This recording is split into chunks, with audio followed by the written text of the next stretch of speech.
Hello, I am Xarkun, and this is your coverage of the February 2023 update for World of Warships Legends. I've got here the advanced version of the patch notes that Wargaming sends all of its Legends community contributors before they become available publicly. So we're just going to go right through the patch notes. There's a lot to dig into here, and I don't want to waste too much time before we get started. The patch drops on January 30th. That's this upcoming Monday. I will be streaming that day before work. I don't know how long I'll be able to stream, but it will be earlier in the day. February update starts with the Dragon Strikes Back campaign and the Lunar New Year. We'll cover those in a second, but first, if you want to redeem a code for 2x Air Dragon and 2x Fire Dragon, which I think are camos, and one common container, you can copy-paste this code at wowslegends.com/code redeemer. Anyway, Lunar New Year. The rabbit has arrived. Welcome the symbol of the Lunar New Year with an array of themed content, a new port, Pan-Asian Premium Destroyer Northern Dragon, the Celestial Guardian Commander guys, and a unique roaring voiceover, and a revamped crate, also containing goods from previous year's celebrations. Themed skins for Pan-Asian ships will also be waiting for you. Keep an eye out on the socials for a themed flag and patches. Very nice. So Lunar New Year content. And a Pan-Asian cruiser line in early access. The tech tree is getting updated with the early access framework. We're going to see 4 ships in early access. All these cruisers, these Pan-Asian cruisers, will have deep water torpedoes, smoke generator, and the torpedo reload booster consumable. These are actually sort of like dedicated torpedo cruisers, honestly. I think a lot of them are like American cruisers at the higher tiers, like the Atlanta, with a smoke screen and with long-range deep water torpedoes. That's essentially the flavor of the Pan-Asian cruiser line as it is on PC, and at least at the higher tiers, the torpedoes are numerous, with long range, very dangerous, very difficult to spot because they are deep water. We're going to see the Chung King at Tier 4, Ramat at Tier 5, Chumfan at Tier 6, and Harbin at Tier 7. These will all be in early access, and they will be obtainable through the early access crates. The Tier 8 Pan-Asian cruiser will not be available in the early access crates, so if you buy those crates with the intent of getting the Tier 8 Sejong, well, you won't get it. You won't be able to get it till March 6th, when the next update drops and the Pan-Asian line comes out of early access and is available for everybody to grind. So just keep that in mind. If you're going to be buying these crates in order to get these cruisers, you are absolutely never going to get the Tier 8, only Tier 4 through Tier 7. Next up, we have the campaign, the reward for which is the Tier 8 Premium German Battleship Pommern. I actually own the Pommern on PC.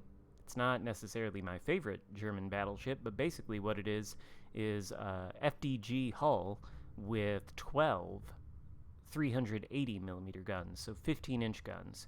Very large number of guns with 12, but they are only 15-inch.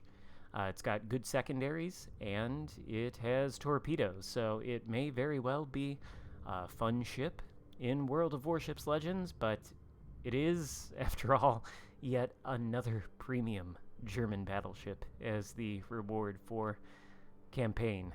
Honestly, I would have kind of hoped for something different, but I'm sure a lot of people will be excited for this because this community absolutely loves themselves their German battleships. So we'll get the Pommern. We have a breakdown here of the rewards that you get for buying the Admiralty backing. You can, I suppose, pause the screen and read that if you want to. But, yep, 100 milestones, 5-week campaign. We've got the usual catch-up mechanic with the heroic effort and extra renown in place and all that good stuff. So Pommern's coming up soon. Honestly, it might be pretty fun. It could be a good one to actually grind. Then we've got Azur Lane Wave 4. Oh goody. The latest wave of collaboration with Azur Lane will arrive on February 6th. It includes as many as 5 new commanders. Azur Lane, New Jersey. which is very interesting. I wonder if that means we're getting a corresponding ship, an Iowa-class battleship called the New Jersey, just with Azur skin. New Jersey doesn't exist, as far as I know, on PC, so if we actually get New Jersey in World of Warships Legends, that would be cool, but of course it is going to be Azur themed, I guess. Ah, yeah, 2 new ships, actually, it says. I wonder if it says which ships they are. We'll continue on, but that's very interesting. We've got also Azur Neptune, Rune, Chapayev, and San Luis. Then we get a new Bureau project, the Napoli, another ship that I own on the PC. It's a true menace, as the patch notes say. It's got SAP secondaries, and at least on PC, they are the most accurate secondaries in the game. They have decent range, too. The ship has fantastic concealment. It's got exhaust smoke generator, but the main guns shoot AP and HE, rather than AP and SAP, like the tech tree line. Still, fantastic ship, fantastically armored as well.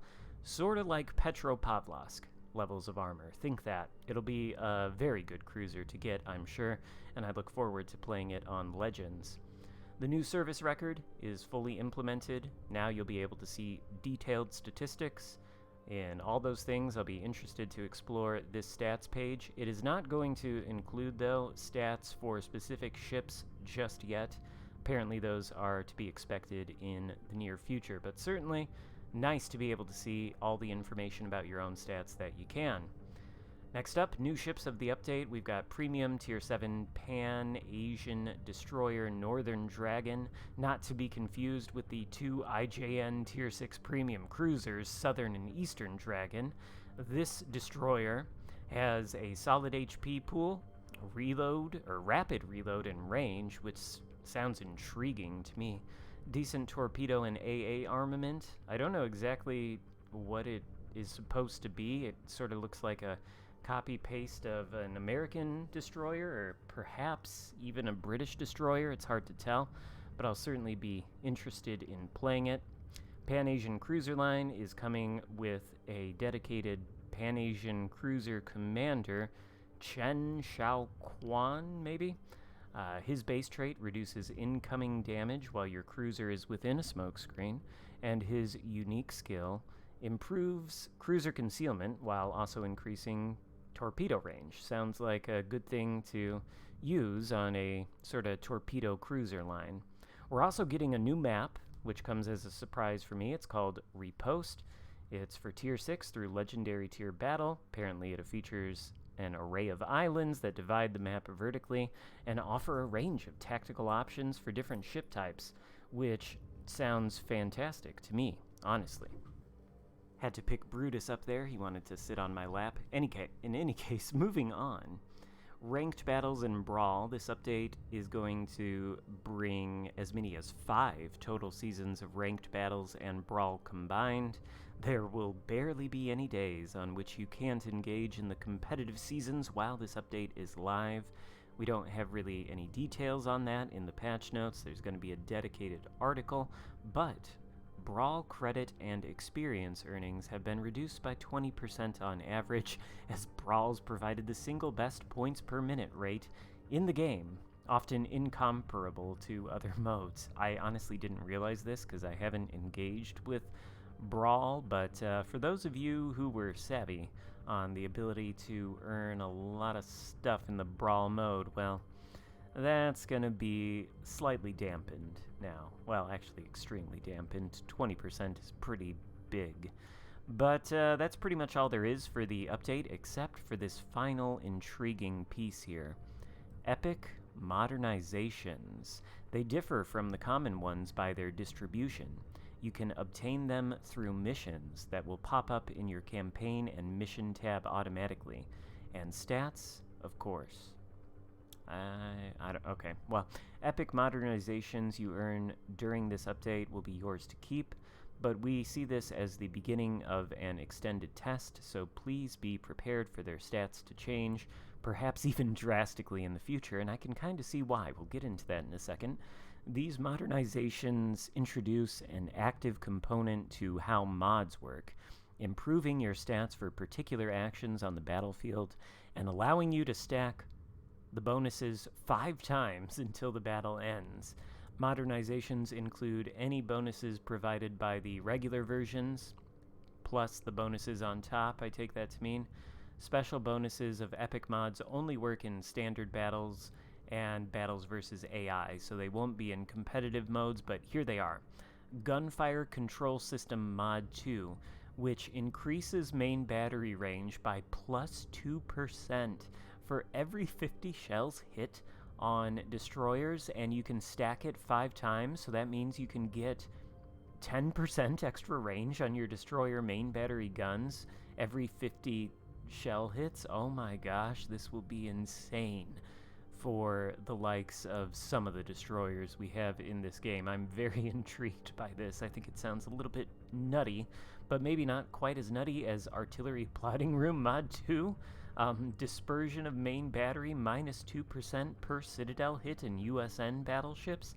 I mean, that thing already gives you minus 11% dispersion, and you could get, theoretically, minus 21% dispersion if you stack all 5 of these on top of each other. That's insane. But of course, you do have to get Citadel hits, 2 of them, in order to get the extra 2%. So this one may not be quite as easy to trigger and stack as the gunfire control, but like, holy shit. Main battery mod 3, main battery reload time, minus 2% for every 50 shells hit battleships.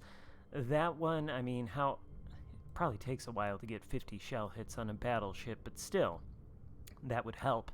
Secondary battery mod 3, secondary battery reload time reduced by 5% for 50 secondary shell hits on German battleships. That one sounds spicy. And then finally, Torpedo Launchers Mod 3. Torpedo reload time minus 2% for every 3 torpedo hits. Wow. That's all I can really say about that. Minus 2% for every 3 torpedo hits in destroyers. Every destroyer player in every IJN destroyer imaginable is going to want to put this on their destroyer. So there you go. Unmounting these mods will cost 250 doubloons, and selling them nets you 2,500,000 credits. Sounds like an intriguing concept. These sort of sound like the, I don't know what they're called, but you can buy special mods on the PC through the Armory with coal, and this sort of sounds like Legends version of those kind of upgrades. I think some of these might end up being kind of OP. I don't know. It remains to be seen, but I gotta tell you, I am intrigued by these.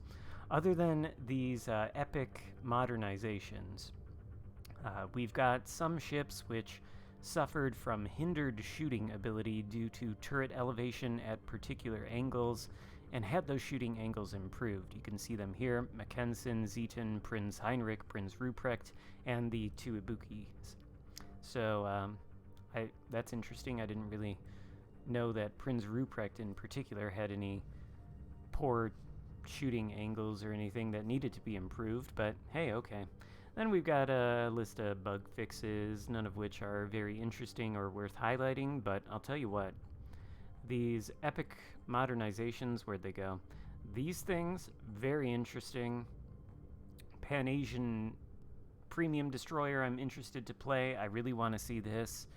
Napoli should be fun. I think there's quite a bit of good stuff coming in this update. Maybe not training rooms, but certainly not a bad update to start the year off on. Anyway, hope you enjoyed this video.